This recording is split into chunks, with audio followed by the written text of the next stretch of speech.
bafaaki nyabo bafaaki naye mutuuka n'okkola ebitasaana abalaga ekituufu gwe mukyawa kana bino ebintu ebibalwanya twabisangawo tulibirekawo bafaaki nyabo bafaaki naye bafaaki nyabo bafaaki naye bafaaki nyabo bafaaki naye Gaddi namugamba ki Aisha bwatyo yagamba gwe Aisha akigamba ko namugamba ati no tatu jukira bulungi bwe bamala okutunda maama oyo yennyini ali awaka ajja ngamba nti mwana wange sinze natunze ettaka netwali ne Jamiru oyo Jamiru yajja nangamba bagambeyo nze wadde ekintu mwalaba nti nkirimu naye sinze nakirimu Jamiru eki Jamiru ye yatunda awo ye yatundayo mama okakasa byogera obikakasa mbikakasa ate nandize mwanange nezija gyoli nga yatunda yati yangu oliruddawo era ng'okola ki nze ate nze banaka mbeerawo bezi kulongoosa kukola ki nga sina buyinza oli omwana zze nze ndabye baserengeta serengesa abantu bamaze nebuzo bakiki oba mwenna mumanyi newe yajja nanga mwana maama toyogera nange nensirika maama saagala ate kutufuula basiru nga atunda watya nga twali wali nga tuwayogera nti Jamiru mwanange nalemererwa okwogera kubanga mwali bakambwe ennyo omwansika omwantuze eno omwanziza eri ne puresa nezaagala n'okunkola nenga maama leka kututabula leka kuddira nze ne Jamiru otandike tutabula maama twali wali walemererwa okubaako ekigambo n'ekimu kyoyogera ekigamba nti nze Jamiru ye yatunda sinze natunda walemererwa okwogera ekigambo neki natya nga ndaba muli bakambwe ennyo olusi mwandyekubye n'okwekubaawo omu n'atuusaako munno obulabe lwaki wali tukyogera lwaki tubakyogera nalemererwa kankubuuze kati nange kye nakola ne nga maama gw'obeera ku ttaka lino okkiriza otya ekintu ng'ekyo nga totuyise ne mugaa maama kati nze kye nakola ku Zaifa kiikino bw'olabanga omubbi nga bagamba yatema amatooke go mu lusuku gw'olukuumyanga kanange nagamba maama olwokuba yabeera awo ne mugaa maama kyoba okola ettaka lino gw'olinako obuvunaanyizibwa okulikuuma ffenna abaana etubangako kye twagala okukola oba kutunda oba kukola ki omalanga tuyita omwana tajjanga omu n'akugamba nti nze njagala kukola kino n'okkiriza maama ekyo kintu kye nnamugamba neeyanziza ebyo mbitegedde naye kati mbadde nkusaba bwe nti ekintu kyonna ekiddamu okubeera wano nkubira essimu kati obuyinza bwa wano mbukuwa ekibanja ebintu byonna obirabirire bw'olaba omuntu yenna ng'ayeesaalimbira ku ttaka netumanya kabeere baganda bange onkubira essimu kuba twategeeragana nti buli kyonna ekikolebwa ku ttaka kuno tumala kutuula nga famire naye nkusaba kyonna kye kiba maama ombuulireko nja kukugamba naye saamuwa ttaka siritundangako kati kyova olaba ono ye alabika abadde agenze kati mbulira obadde ogenze okukola ki wano gwe wali olima tewatutuuza limitino ga nti nabyagala okulima ne tukkiriza kiki kyobadde omugamba okukola kankubuuze lwaki agamba nti ettaka lye baba ettaka lye ayogera bulungi nnyo mukamwa ke mukazi nagamba ettaka lye ekyokubiri omusajja eyatwala ettaka gwe mugamba nti nno mbunze namuguza bwe mwalimu musanga yabagamba nti ani yamuguza ettaka yagamba maama naye maama yadda n'ayogera amazima oli munyaga kakati wulira kati gwe oli omukazi mubbi ye kennyini olwedde mubbi yatwalako dda n'atunda neyeeyagala mumukwasiza ettaka lyonna olimuwadde kakati owulira nawe ofuuse omubbi tukutwale tukulumirize mu maaso gakulumiriza ki ate omubbi asobola okwewaalira omubbi asobola okwewaalira tukolebe tuti katugende naawe wa maama mu maaso ge tugenda wa maama tugende naawe mu maaso ge ayogere ebigambo bye yaŋŋamba nti gwe wamugamba nti butunde baba onokkiriza okuyimira mu maaso ge kati njagala okuyimira mu maaso toyina magezi sokolindeko nawe toyina magezi toyina n'amakulu kakati nawe weegasse n'ono sokolindeko nze nakugambye negase n'ono bw'owuliganya nayogedde kirika baba wamma gye njagala okumanya kiri kimu ettaka weeriri sittunde oli wamukuumya bukuumi akuuma ki bulijjo yalikuuma kati baba tuge tumalewo ekyono kye yakola ne yatunda tugende mukadde akulumirize mungagenda wa munkazaakaza ki ono tugende mukadde akulumirize mu kifo ky'okwogera amazima tugende wa mukadde twogere ndowooza olaba kati tadduse buduse muge tugende wa mukadde Kalimu nsaba onsonyi kuba mbadde sibitegedde ebadde sibitegedde nze omanyi oyo bwe yakeera wali ne bwegatta nga bw'ogambe n'atunda w'elittaka ne linnyiiza kati mu kunyiiza mbadde mmanyi naawe kyokoze kati ekyo ekintu kyonna bagambanga ekintu ekinkwatako osookanga kuweebuuza noga tusooke tutuuke tukakase nga tonnabakola nsobi nsaasira nsonyiwa kati nkitegedde nti liretta omukadde akuuma bukuumi kuba nze zibadde ziwuuse oyo gwolaba oyo nyini bye babbi kati gwe mbulya olowooza kiki kyasinziddeko alabika abadde alina ddiirwa era endala gyamuteekamu n'agaana n'amugamba bwekyo ekyo banze nakola kakodyo ne mugamba oli bwajjanga mugamba ettaka lyo tolina kyotundako kati kyova olaba amuganye gwe tunoonyereza mpola obuuze abadde amugamba lyaki oyo alina omukolo gw'okwanjula alina omukazi gwagenda okuwasa yamugambyeko Jamiru agenda kuwasa zina basanga wali naye kati gwe mbuulira yakigambyeko tannaba ate bwangambye wali nti wegatta ne mutunda ettaka talina kyanyinyonnyolire oyinza okwesanga nga badde agenda kutunda ttaka kuwasa gwolaba oyo yafuna omukazi mugagga amuwuba embaga ate tayagala kwogera mbu abantu tayagala mbu bamusondere sente yeefuula omugagga kati gwe yali agambe kondi agenda kuwasa talina agambye nze oyo gwogamba nti mugandawo ansinka nze mbale ngende muguni mukatawuni naŋŋambe oyo ye mugandawo asobola okukola ekyo nga taggambye Jamiru abadde ankutta obwongo kale tunaalabagana baba tunaalabagana ssebo bannanga abantu abagezi gye bali tolaba nti nepaga nti ndi mugezi Jamiru abadde angaye kubanga awo abadde amaze okunziza ku sayidi eyiye ettaka alifunira akatale ng'alina amusapootinga nti alinayo ku zaifu ajja kugamba tulitunde ali mu mikolo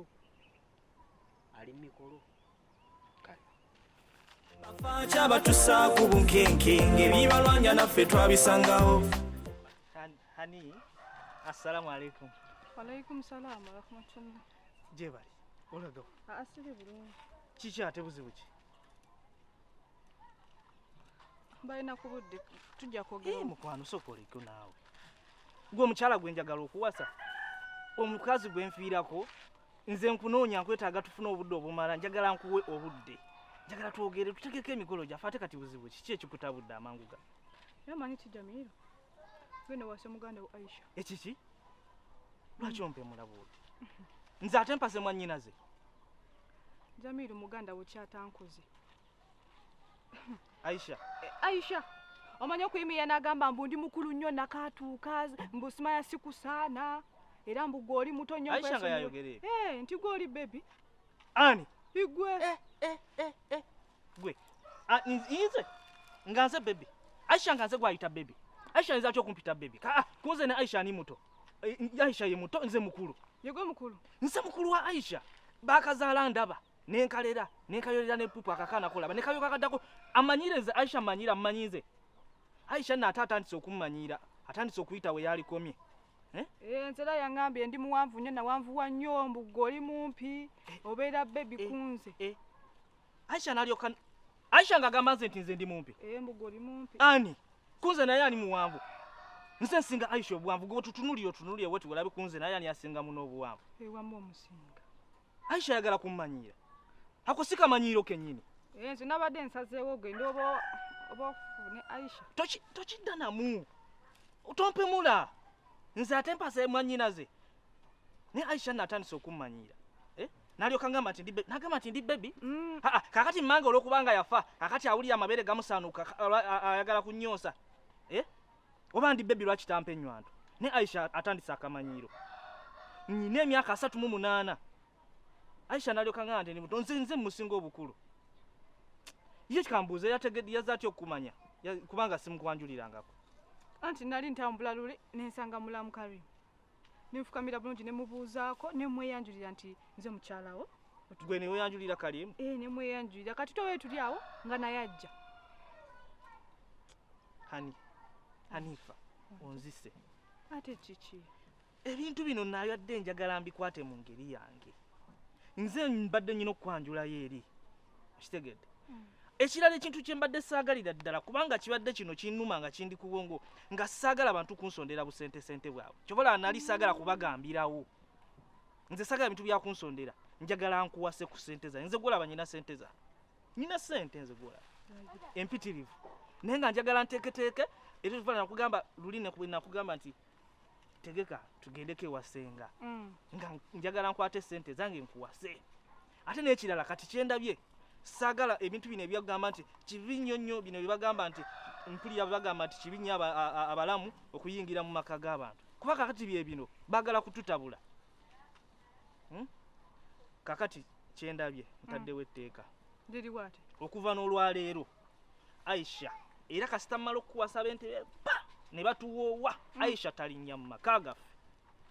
ebyo etteeka lye ntaddewo ayagala kunkyankalanyiza mwagalo ayagala kunnyonoonera ssanyu nga taddira ddala tajja kuddamu kulinnya era nze nga bwe nkugambye olumala otuwa muzikiti bwe tuti ng'etteeka liruma era ekyo nakyo nja kimugambirawo ng'ensi yonna ewulira akimanye nti ewange terikola ki ojja kuba opojeza kubanga agenda kunsubya omukazi anyirira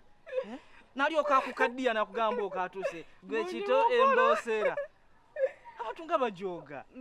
bwatyo bweyagambe wanti towuliriza bigambo by'abantu kwata byange kozi wagamba nti muyina ente nyingi tuyina ente tuyina n'emmotoka nyingi ziri nze nkwagala era nze sisubya nti eriyo omusajja agenda okwagala okusinga nga bwe nkwagala oli wano okukuba okubira kozi wagamba mulina n'amataka n'emmotoka byonna nze nja kubikuyambako kyobola njagala nteekemu ssente zange ebintu ebyo tulabe nga byonna byonna bibeera bulungi hanifa tofaayo ebyo tebikunyiiza nze nkwagala nze yadde bimazemu amaanyi ate nze kati jantugende Bakyabatusaako bunkenkenge bibalwanya naffe twabisangawo batunyiganga bakamu. Assalamu alaikum biki Aisha lwaki olina omutima omubi lwaki olina effubitizi lwaki olina enge lwaki olina ekko lwaki olina obukyayi lwaki olina obujja Aisha olina omutima Aisha oli muntu muzibu nnyo bulijjo bangamba mwannyinaze oli mubi nnyo naye Aisha toyagaliza olina ekitima ekko effubitizi wena oli awo kweka buli muntu afuna akantu wena n'olyanga kikuduguda kikubimba hani gwe nkozeeko ettima nze heddi Aisha naye nga nakukola kyamazima obutanjagaliza bwotyo Aisha nga nkwagaliza Aisha wano watoba n'abasajja bo bonna just lwakuba nti kisiraani kyo abasajja ne bakulema gwofunako yagenda gwogoyagalako yagenda kati uve kukyotandika okugera ebyo nekunjukiza ebyabasajja nabiki olwokubanga olaba nti kati nze ntandise okubaako kye neekolerawo nange oyagala ndooza mbeeraawo mbeere nga ggwe eyadiba Aisha nga nkwagaliza wali tolina koolina nenkwata ssente nekukolera edduuka Jamiru buzibu ki obukutuusa okwogera ebyo byonna byonna obadde ki ekkoolyo obukyayi enge ettima nkukoze eki gwe buli kalungi konna ndooza okeyagaliza owulira oyagale nga gwali obulungi obulaba omuntu ng'agenda kubeerako obulungi naye abantu lwaki temusiima lwaki oli muzibu okutuuka ku ekyo nkoze eki beera straight forward oŋŋambe nti Aisha onkoze kino onkoze kiri naye ebintu byogera biyitirivu nnyo ontaddeko ebigambo gamba ombu simanye effubitizi simanyeko kiki nali sikwagalizaako nkuze naawe ng'ondaba kiki kyenali nkozeko ekikyalo Aisha otandika otya okwogera ebigambo ebikaawu ebikalambivu eri omukazi gwenjagala okuwasa omukazi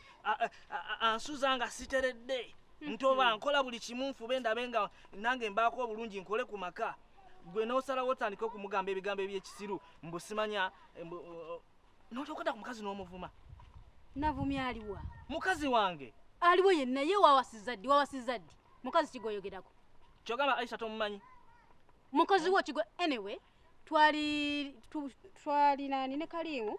oluwala ne lujja mbusimanya mulamu awoza mulamu mbuzi simanya yenze mukazi wa Jamiru simanya biki bakazi baawo omukazi ategeera aveja avudde natanga okugamba balamu be naye yanjula nga tebamwanjulanga naye kubanza tomunyanjulira nti wuuno owulira najja tana n'otoyanjulira mbunzeze mulamu wammwe nze gundi simanya mukyala wa gundi kuddiru ekyo kyekiraga omukazi eyakuzibwa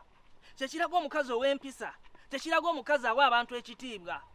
ne balamu be kaakati wali oyagala abayiteko ate mumala oluvannyuma mulyokera mumuddeko mumugeye mumujolonge embunga bwatalina mpisa ng'akawala bwe kakuzibwa obubi era musule ku ekyo namukoze eki wafumye mukazi wange n'olyoka omugamba nti mukadde nnyo n'olyoka omugamba mbusimanya muwanvu nnyo naye nga Aisha mazima ddala wagenza okulaba nga ku byonna byosobola okukola kutandika kukyankalanya bulamu bwange obwobufu ku byonna kirwa kye nayogedde nga kikyamu si muwanvu gwe ne kikulumirawa si mukulu Gwagala bw'oyimirira n'oyo tolanga akusinga obukulu byonna kiriwo kye nayogedde nga kikyamu si muwanvu wenkana naye omukazi akomerigono genda okwogera naye ng'oli oti munnange gundi simanyi baba muyitaani gundi kaakati kino ng'otunudde waggulu bw'oti bisaana ebyo bwange nze gwe njagala n'olyoka omuddako n'ogamba mbusimanya ndi muto nnyo mbu ndi bebi mbu ye mukazi mukulu mukulu tomulaba Aisha kaakati ndi bebi kale nami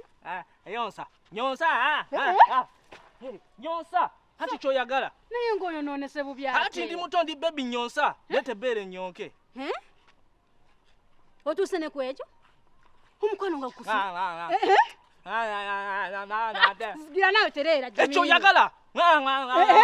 yonsa nyonsa waka kyemaze okulaba omukwano gugize kati obwongo tebukyakola bulungi kale ebintu omuntu bewanyumiriza mbusimanyanga omukazi balina obuyobugagga birina okubanga byebikulumya omutwe kati oyo nooneka nonze njagala okukutegeeza nze abakazi ng'anaaba mufere nga muyaaye mulabirawo oyo omukazi si mutuufu Aisha va ku mukazi wange si mutuufu Aisha va ku mukazi wange oba mutuufu oba si mutuufu si egondabya gwe mutuufu omulabira ku ki gwe mutuufu gw'olina obukebera n'ogamba omuntu gwe wakalaba mu lunaku lumu otandika otya okumujajinga n'ogamba nti n'oyo mutuufu oba si mutuufu Jamiru gwe just ekyo n'ekikutawanya olwaleero bintu biri ekintawanya mukazi wange ekintawanya kunkyakalanya na bukyayi bwonange na butanjagaliza ate Aisha njagala okimanye ne kino nadde nkisazeewo nga nja kukikola nga tumaze okugenda kutuwoowa ku muzikiti naye Aisha ku kyonkoze nkikugamba wano ng'ensi yonna eraba Aisha bwe bamalanga ne batugatta ne mukyala wange oyo tolinnyanga ewange Jamiru otuse nokungobewo ye inze gwe twayoka kulimu nkimanye eddiini etugamba okugatta oluganda naye gwe obireese gwe olwawudde otuse nokungobewo ku lwamukazi nkikubuulidde Aisha tolinnya ewange olw'omukazi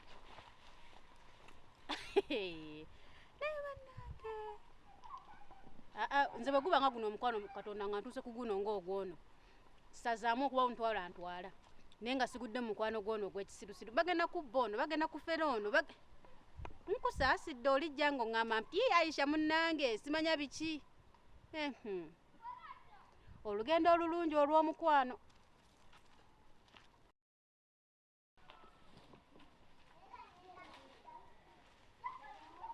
Assalamu alaikum Kalimu. Wa alaikum salam wa rahmatullahi wa barakatuh. Ng'okajjadde. Yo buli naku zino ng'onyirira laba kanza. Nakuki. Sebo oli awo. Yate nakuki. Huyo bakufumbirira bangamba mbu ogenda kuwasa. Ate wagajjeewa. Oteekwa okubanga okimanyi. Naye gwe omuntu waawa ayinza okudira baganda be ng'alina omukolo ng'ogwo nga gw'amaanyi nga gwakuwasa gwakuleeta haki. Ogenda kuzaala abaana batuyite bataata batuyite bani n'ototunyegako Kalimu gw'otannakimanya nti eby'ennaku zino byonna biba bya surprise kukuwasanga mu famire okuleeta omuntu omulamba ate buzibu ki neesobola Jamiru nedda neesobola Jamiru weesobola ki kati ali atakimanyi Jamiru singa watuyita dda meeting ne tuzituuza ne tutandika okubeera nga tuteekateeka naye gwe omuntu n'okeera ku makya n'ogamba ogenda kusa n'otonyega muntu n'omuyenere wa famire yo kati gw'omanyi ekibadde kindeese ekikuleese ki wa gw'omanyi ekibadde kindeese wano ki ekiba ekikuleese omukolo gwengedde era kati gwe gukuleese oŋŋambe kale se gubulako bbanga ki kakati ekyolunaku kyonna kyesigaliza omanye eby'ennaku zino tulina byakola tujakkera ku makyo gaye nti omukolo gwankyanga era munaaba temwagadde kakati lwaki nga muganda wo Jamiru akuyise akugambye nti omukolo gwankya kiddala kiba kikugaana okusazaamu puroguramu zo Jamiru omukolo gwo gwankya ŋŋamba singa kubanga era mu buli ngeri gwankya oteeseteese okutegeeza abafamire yo